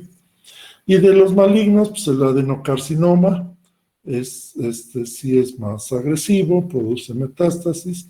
Entonces, igual, si se puede, se debe hacer una excisión completa de la lesión, quimio y radioterapia. Y el linfoma, cuando hay antecedentes de linfoma, también pensar que la glándula lagrimal frecuentemente se ve infiltrada en algunos casos de leucoma o leucemia. Este es un adenoma pleomórfico, muy regular, tiende a ser muy redondo, y aquí está la tomografía de un adenoma. No es cierto, este es un adenoma y este es un adenocarcinoma. En los adenocarcinomas casi siempre hay lisis de hueso. Entonces, siempre que veamos alguna alteración del hueso, hay que pensar que puede ser algo maligno. En estos casos no hay alteración. Ahora vamos a hablar del síndrome de disfunción de la película lagrimal. Esta sí es una patología en la actualidad muy frecuente. Antes se llamaba síndrome de ojo seco o enfermedad y también actualmente se llama enfermedad de la superficie ocular, aunque la mayoría lo conocen como síndrome de ojo seco y bueno, es válido. Pero el nombre correcto actual es enfermedad de la superficie ocular. Y también mucha gente lo conoce como síndrome de disfunción de la película lágrima. ¿Qué función tiene la lágrima? Mantiene una óptima salud y función de la superficie ocular por medio del apoyo nutricional, propiedades antibacterianas, protección viscoelástica, uniformidad de la superficie ocular y lubricación. Bueno, para eso tengo que mencionarles que cada capa tiene una función. La capa lipídica o externa, su función principal es la de evitar la evaporación de la lágrima. Evitar la evaporación de la lágrima. También hace que sea una superficie más lisa y que con el parpadeo se pueda hacer una película más uniforme. Le da algo de tensión superficial a la lágrima, esa misma grasa, esa misma capa lipídica. La capa media o acuosa tiene varias funciones. Tiene una función de lubricación, porque es agua, electrolitos, humectación, entonces lubrica, humecta. Tiene una función de defensa, porque tiene algunas lisocimas y inmunoglobulina A, que son sustancias que nos defienden ante una infección. Tiene una función mecánica, que si tenemos un cuerpo extraño se produce más y capa acuosa y lava el cuerpo extraño. Y tiene una función nutricional, tiene algunas sustancias como inmunoglobulinas o albúmina que nutren un poco a la córnea, que la córnea es avascular, entonces se nutre del humor acuoso y de la película lagrimal. Y la capa interna o mucinosa lo que nos va a hacer es una regularización de lo que es el epitelio.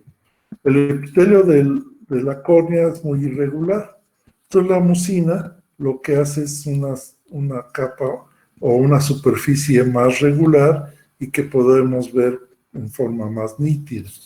Aquí se ven todos los componentes de la lágrima, el epitelio corneal y mucina y proteínas y todo lo que lleva la lágrima.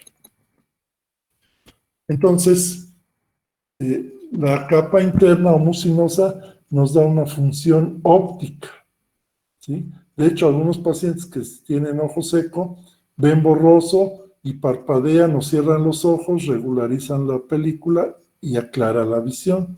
Entonces, eso en parte es por la mucina que adhiere la película a la superficie de la córnea.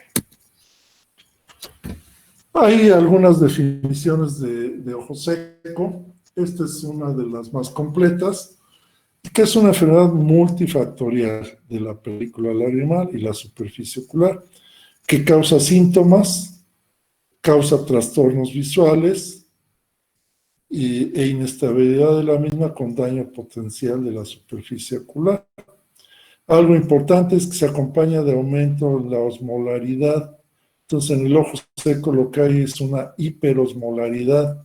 Y esa hiperosmolaridad hace que haya inflamación y daño de la superficie ocular. Entonces, esos componentes tienen, ¿no? Alteraciones de la superficie ocular que se acompaña de hiperosmolaridad e inflamación. ¿Cómo clasificamos el ojo seco? En dos tipos: deficiencia de la capa acuosa o acuoso-deficientes y evaporativos. Y la deficiencia de la capa acuosa tiene estas causas. Hay un síndrome que ustedes ya lo conocen, que es el síndrome de Sjögren. El síndrome de Sjögren es una enfermedad autoinmune que afecta la producción de las glándulas externas del organismo.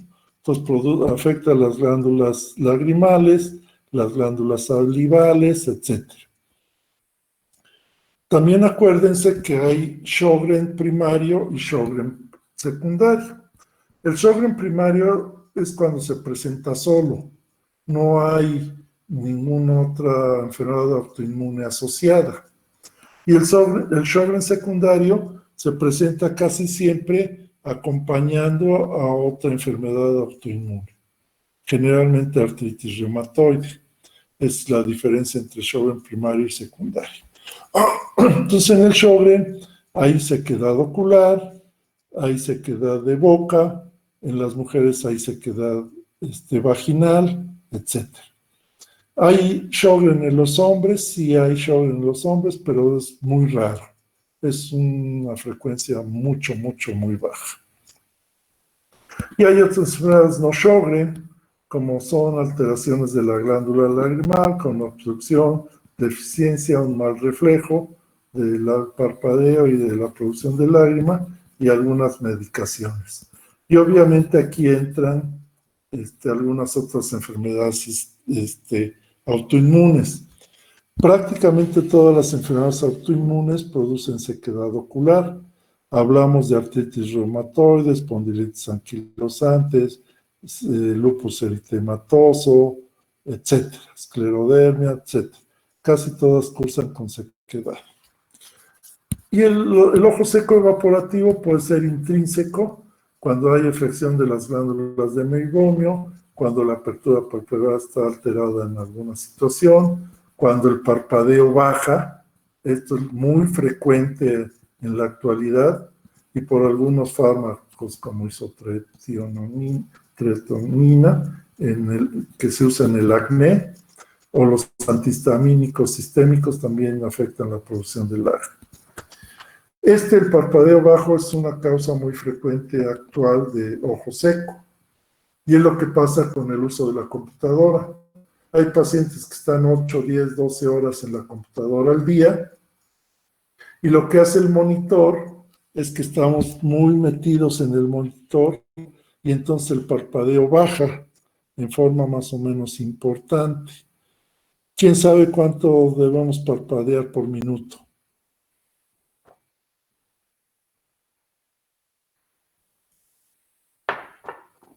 ¿Nadie? Aproximadamente 15 veces por minuto debemos de parpadear. Entre 15 y 20 veces, mínimo unas 15 veces. Entonces, cuando estamos en la computadora, como ahorita, pues parpadeamos menos. Se ha llegado a determinar que hay veces 6, 8 veces por minuto. Y eso produce sequedad. Es una causa frecuente de ojo seco.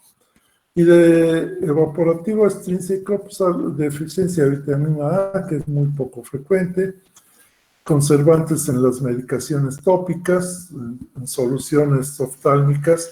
Algunos conservadores producen ojo seco extrínseco, lentes de contacto, obviamente, y algunas enfermedades de la superficie ocular, como las alergias. Síntomas. ¿Cuáles son síntomas de ojo seco? Hay varias, cada paciente puede manifestarlo en forma diferente, pero básicamente es ardor ocular, sensación de cuerpo extraño, prurito, sequedad, algunos dicen que siento seco los ojos, visión borrosa, fotofobia, fatiga ocular, ojo rojo y lagrimeo reflejo. No es raro que un paciente llegue y le veamos datos de ojo seco, pero tiene lagrimeo. Entonces dice, oiga doctor, ¿cómo dice que tengo ojos secos y me están llorando los ojos? Bueno, lo que pasa es que al haber molestias por sequedad, el ojo tiende, no el ojo, las glándulas tienden a producir más lágrimas, y entonces por eso es un lagrimeo reflejo.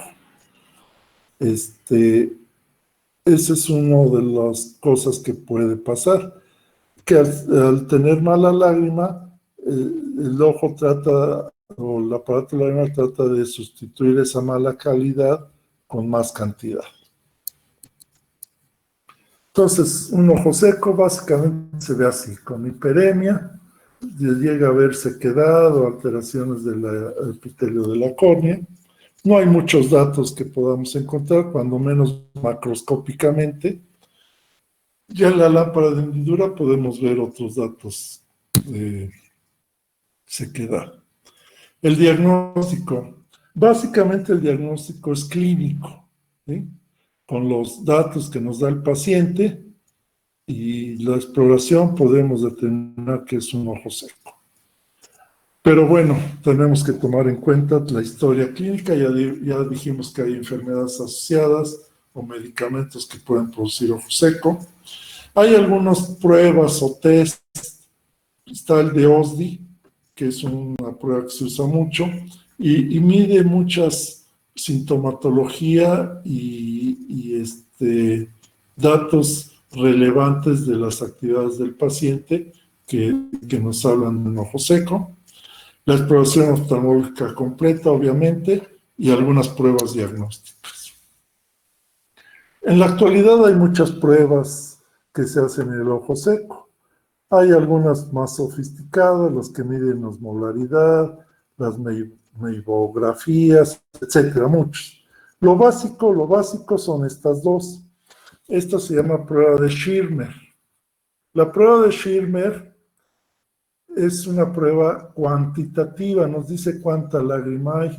Se utiliza un papel filtro que se coloca así en esta forma, se deja por 5 minutos y entonces la lágrima empieza a humedecer el papel. A los 5 minutos se retira y lo normal es que se humedezca más de 10 milímetros. Entre 5 y 10 es una prueba sospechosa de ojo seco y menos de 5 milímetros es una prueba ya concluyente de ojo seco. Entonces, prueba de Schirmer cuantitativa.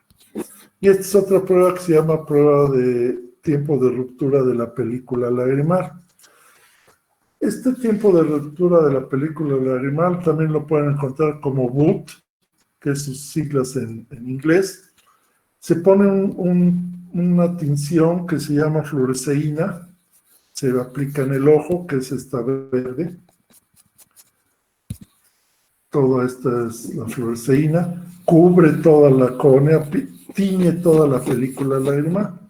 Entonces la sentamos en la lámpara de hendidura, se observa con un filtro azul, como está aquí, y se le pide al paciente que parpadee y que en un momento dado deje de parpadear. Y se cuentan en un cronómetro, y lo que pasa que en el transcurso de los segundos, esta película se empieza a romper. Entonces, como por ejemplo aquí, se empiezan a ver zonas más oscuras, se empieza a romper. Ahí se para el cronómetro. Y el tiempo de ruptura normal es 25 segundos, más o menos. Cuando es menos de eso, se puede hablar que es un tiempo de ruptura acelerado o anormal. Y es una prueba cualitativa. O sea, nos habla de la calidad de la lágrima. Entonces esas dos pruebas son sencillas y nos dan más idea del diagnóstico del paciente. Una vez que hacemos el diagnóstico, vamos a dar un tratamiento.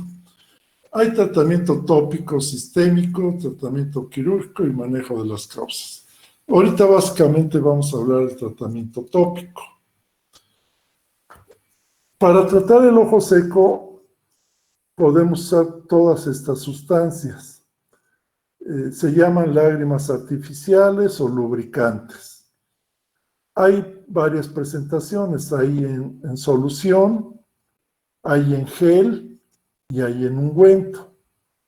Las más usadas son las en solución y las sustancias más usadas son estos: el alcohol polivinílico, la hidroxipropilmetilcelulosa, que es la hipromelosa que algunos han de conocer, el polietilenglicol, la carboximetilcelulosa, el hialuronato de sodio, también se usa mucho algunos aceites, cloruro de sodio, solo solución de cloruro de sodio también sirve, el condroitin sulfato de sodio, que también ayuda a epitelizar o cuidar el epitelio de la córnea, la glicerina, el sorbitol, algunos carbómeros, lípidos y algunos triglicéridos. Todas estas sustancias, algunas vienen solas, algunas combinadas, se usan en soluciones oftálmicas. Y estas son algunas presentaciones. Estas son solo algunas, hay mucho más. Y hay diferentes presentaciones. Este grupo son soluciones oftálmicas, ¿sí?, que se aplican. ¿Cómo se indican las soluciones oftálmicas? Bueno, dependiendo de la severidad del ojo seco, pueden ir desde cada 10 minutos, cada 15, cada hora, cada 2, cada 3, cada 4, 3 veces al día, 4 veces al día. Entonces, no llevan un horario tan específico. Se le explica al paciente que de acuerdo a sus síntomas se puede repetir la dosis. Se pone la gota, si a los 20 minutos a la hora tiene otra vez sensación de basura, sequedad, se puede volver a poner otra. Y si a las 2 horas tiene otra vez, no importa si se pone 15 o 20 gotas al día, no pasa nada. Son lubricantes, que son sustancias que no dañan el ojo ni producen ningún problema, entonces se pueden usar así. Estas son soluciones oftálmicas. Estos son geles. El gel se usa, se usa más espaciado porque su tiempo de acción es mayor.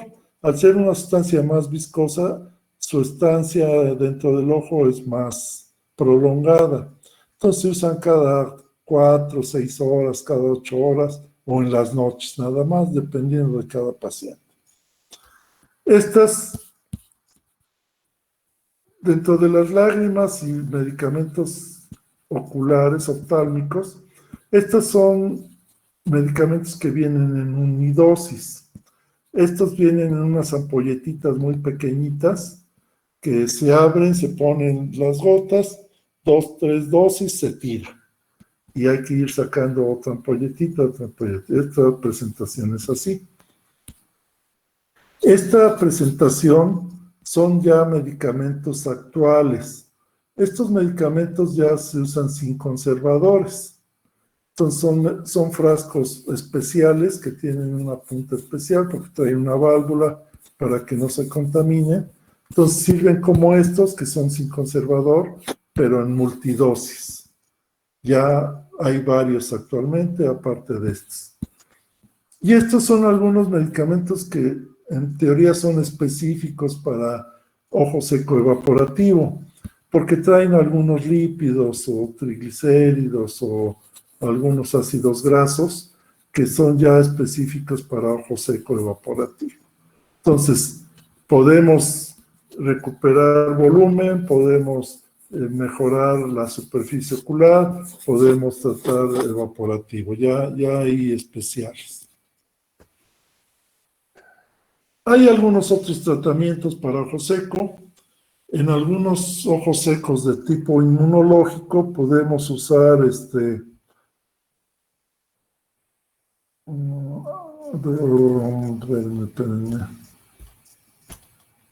Ahorita se los digo, ya mi cerebro falla, ahorita se los digo.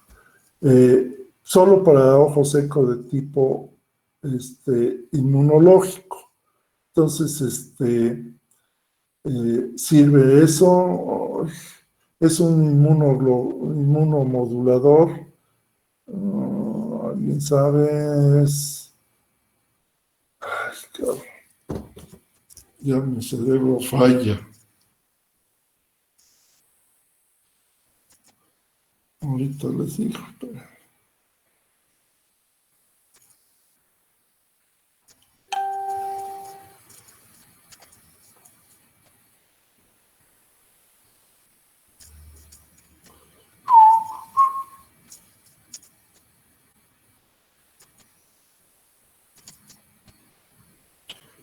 Ahorita se los digo. Hay algunos otros tratamientos que no son tan comunes, como los que usan en algunas enfermedades de ojo seco severas, como son lentes de contacto para proteger la córnea, tapones del punto lagrimal. Llegamos a poner tapones para que no se salga la lágrima, pero bueno, generalmente se usan en ojos secos muy severos. También es necesario usar algunos medicamentos antiinflamatorios, porque acuérdense que la definición cursa con inflamación. Entonces, hay que usar. ¿Qué más de ojo seco severo? Y bueno, a veces oclusión, porque las complicaciones, una de las complicaciones son las queratoconjuntivitis zika, así se llama. La queratoconjuntivitis zika, es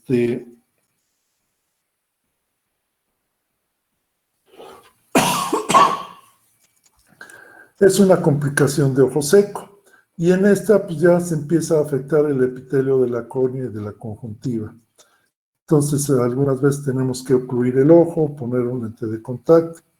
Si no se trata estas queratoconjuntivitis zika, nos pueden dar lugar a úlceras corneales. Estas úlceras corneales pues ya son más delicadas, más graves, porque se pueden infectar, incluso se puede llegar a perder el ojo. El cimbléfaro es la adherencia de la conjuntiva palpebral con la vulvar o con la córnea. Y también se puede presentar en ojos seco severo. La triquiasis, también la vamos a ver después, es una anormalidad de las pestañas en la dirección, perforación corneal por ojo seco, endoftalmitis, que es la infección del globo ocular, casi siempre secundaria a una úlcera bacteriana. Se puede perder la visión y se puede llegar a perder incluso el órgano. A veces hemos tenido que quitar ojos por complicaciones de ojo seco. Bueno, vamos a pasar a lo que es el sistema excretor.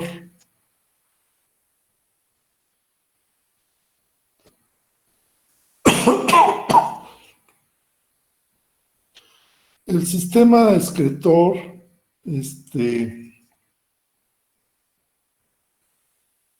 básicamente lo que va a hacer es eliminar la lágrima. La lágrima que se está produciendo todo el tiempo y se elimina por ahí. Ya me acordé, es ciclosporina A, que es un inmunomodulador. La ciclosporina A la usamos en algunos ojos secos severos y dan muy buen resultado. Viene en solución oftálmica. Se usa una gota cada 12 horas. Ok. Bueno, seguimos con el sistema excretor.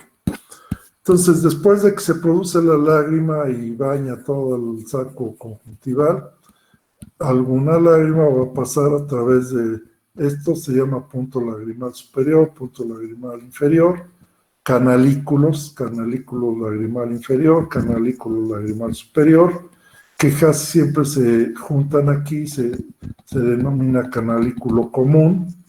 luego viene el saco lagrimal y finalmente el conducto nasolagrimal o lacrimonasal, que desemboca a nivel del meato inferior. Aquí hay una válvula de Hasner, que esta válvula lo que evita es que o se regrese la lágrima hacia el saco. Entonces, la deja descender, pero no la deja subir. Este es el sistema excretor.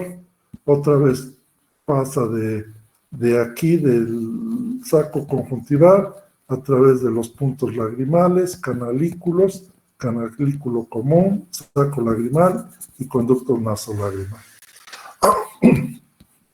Esta es la fisiología de cómo funciona el sistema excretor. Esto azul se llama menisco lagrimal y es una franja de lágrima normal que mide más o menos 1 milímetro y que es la lágrima que se acumula a nivel del borde del párpado inferior. Esto se llama lago lagrimal. Entonces, normalmente transcurre por aquí la lágrima y llega aquí. Cuando cerramos el ojo, se produce una presión negativa y entonces se jala la lágrima del lago lagrimal, la jala hacia el saco lagrimal. Y cuando abrimos el ojo hay una presión positiva que empuja la lágrima del saco lagrimal hacia el conducto nasolagrimal y sale. Entonces es una bomba que todos tenemos que permite que funcione el aparato excretor o el sistema excretor. La patología básicamente del sistema excretor es la obstrucción a cualquier nivel de esto. Puede haber obstrucción aquí, aquí, acá, acá. Entonces, cualquier punto que se obstruya nos va a dar un problema de una patología a expensas del aparato excretor. Otra cosa que también quiero mencionarles es que hay dos términos. Uno es el lagrimeo y otro es la epífora. Las dos se manifiestan igual.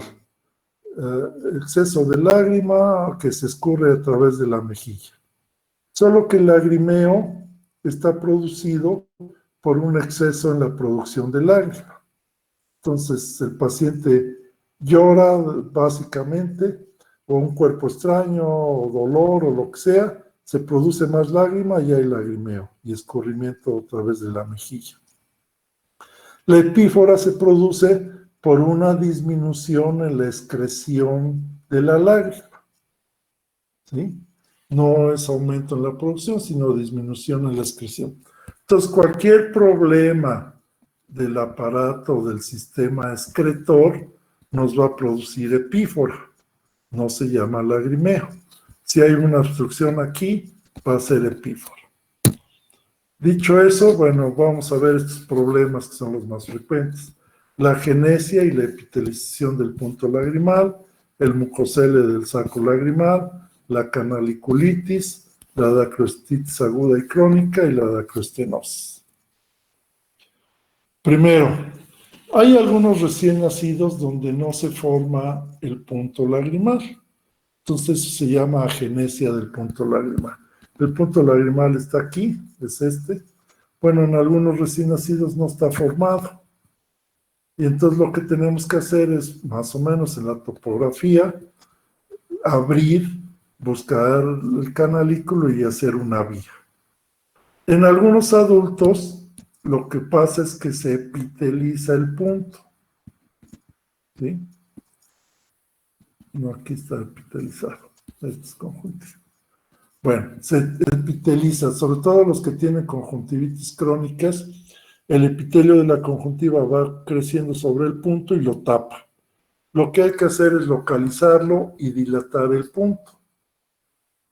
Este se llama dilatador de punto lagrimal. Entonces localiza el punto que está epitelizado y se abre y se dilata también parte del canalículo. Esto a veces es suficiente, pero no siempre. La verdad es que el punto tiene un esfínter muy pequeño y entonces ese esfínter se tiende a cerrar.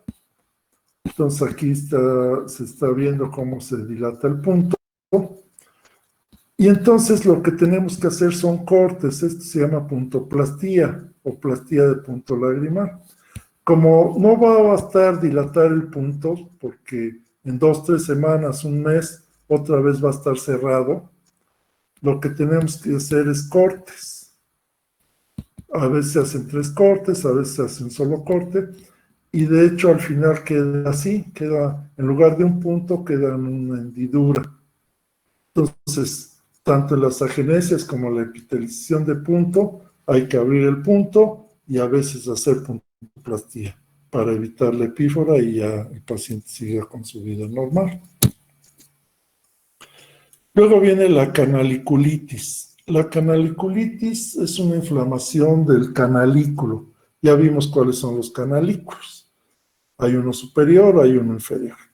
Entonces, hay una bacteria que es el Actinomyces israeli, que es la causa más frecuente de canaliculitis. Entonces afecta al canalículo y lo que vemos es secreción purulenta o seropurulenta a través del punto. Aquí también se ve cómo sale el vapor. Entonces, ¿qué hay que hacer? Hay que dar tratamiento tópico y sistémico con antibióticos y a veces hacemos lavados del canalículo para controlar esa infección. No siempre se logra, a veces se hacen dacriolitos como aquí. Estas son piedrillas, sobre todo de azufre, por el actinomyces, que tapan el canalículo y por eso tienden a ser crónica en la enfermedad. Igual se hace un lavado y a veces hay que hacer una canaliculectomía, abrir el canalículo, lavar, aplicar antibióticos para tratar de solucionar el problema. Entonces, esto es canaliculitis. Luego pasamos a los problemas del saco, que sería aquí. Entonces ya vimos problemas del punto, de los canalículos, ahora el saco. La inflamación e infección del saco se llama dacriocistitis. Dacriocistitis. Y la dacriocistitis puede ser aguda o crónica. La dacriocistitis aguda es la infección del saco lagrimal en forma súbita y repentina y aguda. Son los mismos gérmenes que hemos hablado, Staphylococcus aureus, epidermidis, neumococo, hemófilos, etc. Se presenta tanto en niños como en adultos. ¿Y qué es lo que pasa? Lo que pasa es que generalmente hay una obstrucción aquí, pasa la lágrima al saco y de repente se mete una bacteria y hace el proceso infeccioso aquí. Eso es lo que normalmente pasa. Se hacen cuadros muy severos con aumento de volumen aquí, formación de abscesos, se puede hacer una celulitis preseptal, acuérdense que se los puse como causa, se pueden hacer abscesos que pueden drenar o hay que drenarlos uno. Es muy doloroso, pueden tener fiebre, malestar general, el dolor es muy importante. Entonces a veces llegando buscamos y abrimos para que salga la pus y puedan mejorar. El tratamiento es con antibióticos, igual penicilina, diclox, amoxi, analgésicos y antiinflamatorios. Y normalmente en 2, 3 semanas están curados. Pero ¿qué pasa? Que pasan a ser una dacriocistitis crónica. Porque al curar esto, generalmente queda fibrosado esto, y ya el paso de la lágrima ya no es posible por la fibrosis que hace. Entonces, quedan con una dacriocistitis crónica. La crónica no es un proceso infeccioso ni que se tenga que manejar con medicamentos. Es una obstrucción en donde el paciente hacen sacos retenedores, se llaman, pasa la lágrima y hacen esta bolita. Y entonces lo que se hace es oprimir esa bola y sale el moco y la lágrima a través de los puntos. Entonces se recomienda estar drenando el saco con un masaje aquí para que no se haga este aumento de volumen y que pueda entrar otra vez una bacteria y otra vez agudizarse la dacriocistitis. Entonces cursan con aumento de volumen y con epífora, porque al llenarse el saco, pues ya no pasa la lágrima y se está escurriendo. Estos pacientes lo que hay que hacer es un tratamiento quirúrgico, ¿sí? Ya no hay forma de solucionarlos con medicamentos. Entonces la dacrostitis aguda es con medicamentos, la crónica es con cirugía. Ahorita vamos a ver cómo. Luego hay otro padecimiento que se llama dacroestenosis congénita. Esta también es muy, muy frecuente. Puede ser unilateral o puede ser bilateral. Se presenta en niños al nacimiento en los primeros meses de la vida.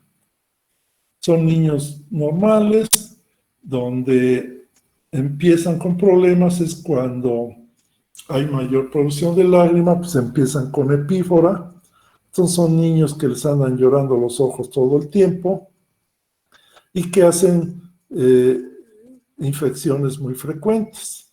Entonces son niños con epífora y que frecuentemente se llenan de pus y de infección. Estos a veces se tratan con el pediatra, el médico general, les da antibióticos, mejoran, pero a la semana, 10 días, 2 semanas, ya otra vez traen pus y otra vez traen epífora. Entonces, es el cuadro clínico de la dacroestenosis. Y es generalmente por una obstrucción a este nivel también. Entonces, no pasa la lágrima. ¿Qué hay que hacer? Bueno, un buen porcentaje de estos pacientes solitos se van a curar, ¿sí? Empieza a pasar la lágrima, se abre aquí, se rompe esta obstrucción y empieza a pasar la lágrima. Sin hacerles nada, solitos. No, aunque la mamá no haga nada, ni el doctor, en los primeros 6 meses un porcentaje se va a curar. Otro porcentaje se va a curar con masaje. Hay que hacer este masaje con un dedo, se aprieta aquí a nivel del saco y se hace estos movimientos de arriba hacia abajo, de arriba hacia abajo. Lo que se trata es de hacer una presión positiva. Y entonces esta obstrucción, generalmente con el masaje, cede y se abre. Esto, otro porcentaje muy grande de pacientes, con el puro masaje, se van a curar. Si cursa con alguna conjuntivitis que se complica, pues se le da antibióticos y el masaje.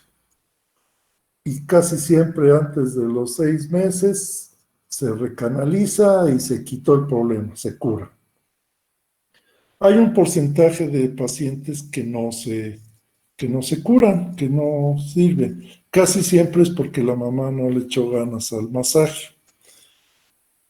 Entonces lo que tenemos que hacer es un sondeo de vía lagrimal. Se hace bajo anestesia general o sedación, se dilata el punto y se mete es una especie de alambre, se llaman sondas de Bowman. Entonces se mete por el conducto lacrimonasal y se llega a romper la obstrucción y se curan los pacientes. Entonces también un porcentaje grande con un sondeo lagrimal se van a curar y ya no van a dar problemas. A veces se puede repetir el sondeo 2, 3 veces. Se dice que cuando se repite el sondeo es porque el primero se hizo mal. Pero bueno, suele pasar. Este sondeo lagrimal se debe de hacer, lo ideal es hacerlo de los 6 meses al año. ¿Por qué de los 6 meses al año?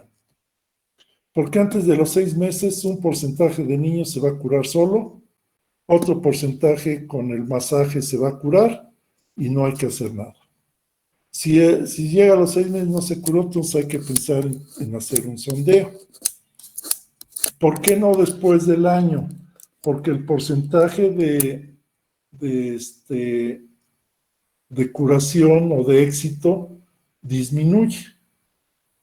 Se hace el sondeo, se rompen las adherencias o membranas y frecuentemente vuelve a taparse.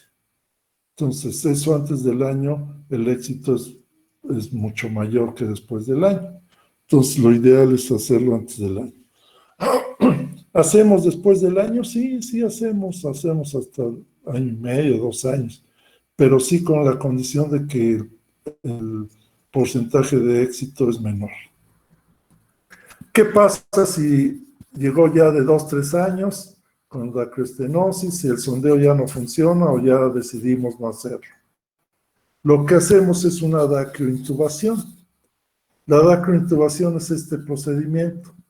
Este es un set que ya viene armado, viene con 2 agujas y una tira de silicón. Entonces, se hace con anestesia general, pasamos por el punto lagrimal superior, pasamos, salimos a la nariz. Quitamos, cortamos la aguja y la tiramos. Luego por el inferior, el otro extremo. De tal forma que igual salimos, la cortamos. Y aquí hacemos un nudo. Hacemos un nudo y lo metemos hacia la nariz. Y ahí se queda. Y queda así, queda este tubo así. Esto viene aquí. Y ahí lo dejamos. 6 meses, 8 meses, hasta 1 año. Y ya cuando se decide retirarlo, se corta aquí y se saca por la nariz. Se tira por la nariz y ya queda. La intención de este tubo es que ferulice la vía lagrimal y ya no se vuelva a tapar. Eso es lo que hacemos. Y finalmente esto es la dacriocistorrinostomía. Cuando no se puede hacer dacrointubación y sondeo, etcétera, nos queda para hacer la dacriocistorrinostomía.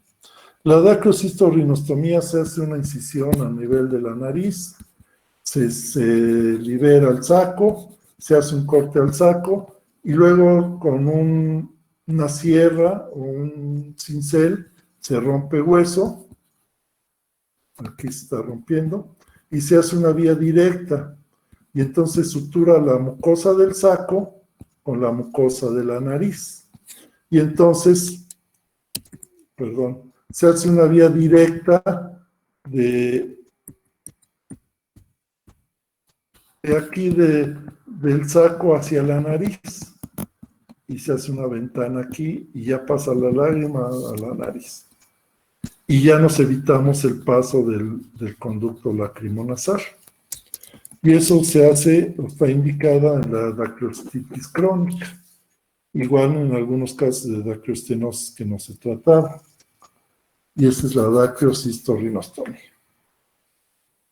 Entonces, creo que es la última. Eso es básicamente. Aparato lagrimal es más o menos corto, no es tanto. Entonces, ahora sí, dudas de órbita y aparato lagrimal. Yo tengo una duda, doctor. Yo tengo una duda. Me espantaste. Sale, Ay, échala. perdón.